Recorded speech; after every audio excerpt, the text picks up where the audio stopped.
Buenas noches, mi nombre es Juliana Pratolongo y a continuación voy a leerles un pequeño resumen del libro de Ángela Pradelli que se llama El sentido de la lectura, el capítulo número 3.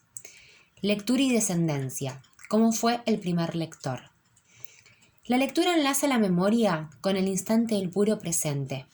Une los tiempos, todos diferentes, de los textos con el modo más inmediato en que vivimos la vida de cada día.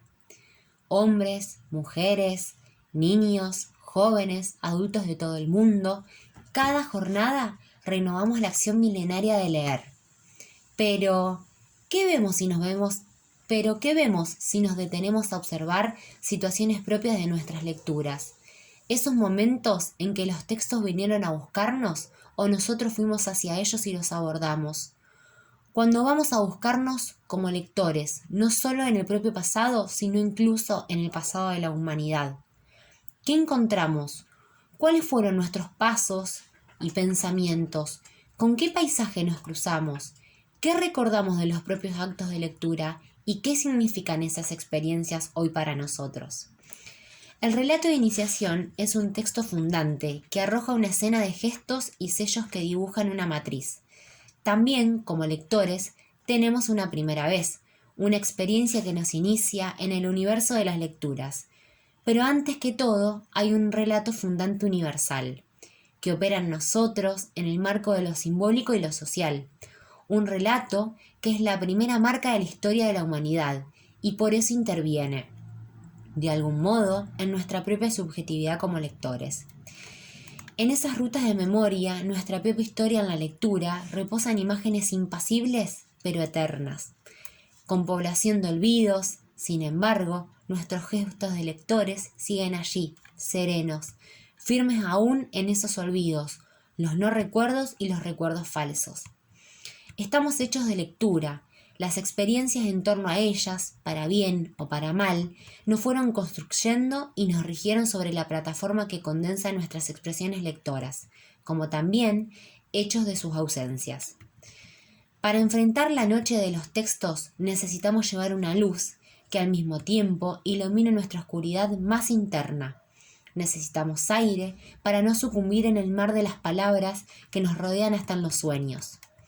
Para leer bien, necesitamos ubicarnos en un lugar determinado y encontrar la distancia exacta entre nuestros ojos y el dibujo de las palabras. Para verlas con precisión, tenemos que acercarnos a ellas, no demasiado, si no, no podríamos verlas. Mientras preparamos todo, las palabras nos esperan allí. En cada lectura vamos rodeándonos de ciertas zonas del lenguaje, al mismo tiempo que nos separamos de otros territorios de palabras que aparecen como ajenos del texto que leemos. Cada lectura, según nos mire, nos lleva o nos atrae, nos acerca o nos aleja.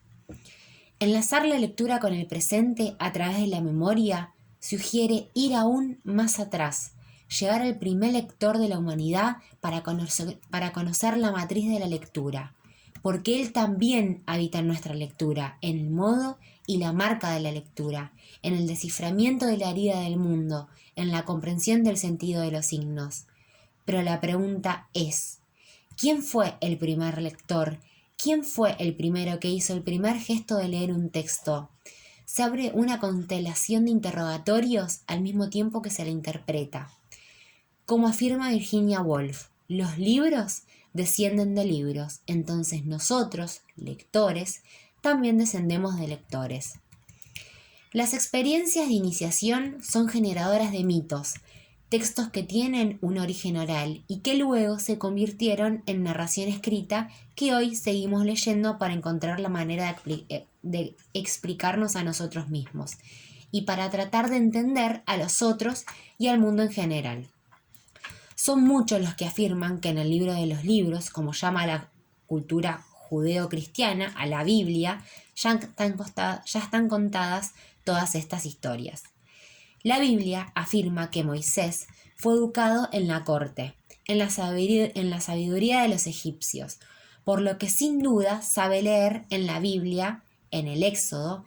Dios llama a Moisés para que suba al monte Sinaí y lo designa como único lector de las tablas que regirán la vida de los hombres en todo el mundo. está claro que hubo lectura y escritura antes de los mandamientos. De Moisés descendemos lectores. Nuestra matriz de lectores tiene estas características: tartamudez, torpe de lengua, la lectura de las palabras divinas, que son órdenes, reglas y normas. La destrucción del texto, la reescritura, todo fue dictado por Dios. Dios eligió un torpe de lectura, es decir, a Moisés, para mostrarnos un didactismo exagerado, para abordar la lectura aún partiendo de la torpeza más incómoda. Las 2 veces que Dios convoca a Moisés para leer las tablas, le pide que suba al Sinaí. Hay una relación de altura y la lectura. Se lee desde cierta altura y también la elevación de la lectura es ascensión, ciertos vuelos. Leer es escribir y escribir es leer. La lectura de un texto nunca es pura en el sentido de que siempre está enriquecida por otras lecturas, distintas voces, diversas interpretaciones. Los pretextos y los textos posteriores también van a desembocar en el texto que leemos. Las diversas lecturas, capa por capa, van explorando la complejidad de las palabras y una tras otra, los lectores de diferentes épocas van enriqueciendo los signos leídos. Sobre el gesto de leer y la importancia del lector, tanto el Corán como en la Biblia, resaltan la idea de la lectura como conflicto, obstáculo y dificultad, pero también como una fuente de la que todo surge, un eje que hace posible y articula la vida de las sociedades.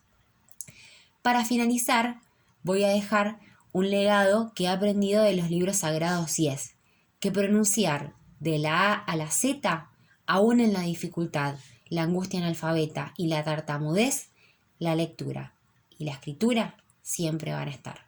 Muchas gracias.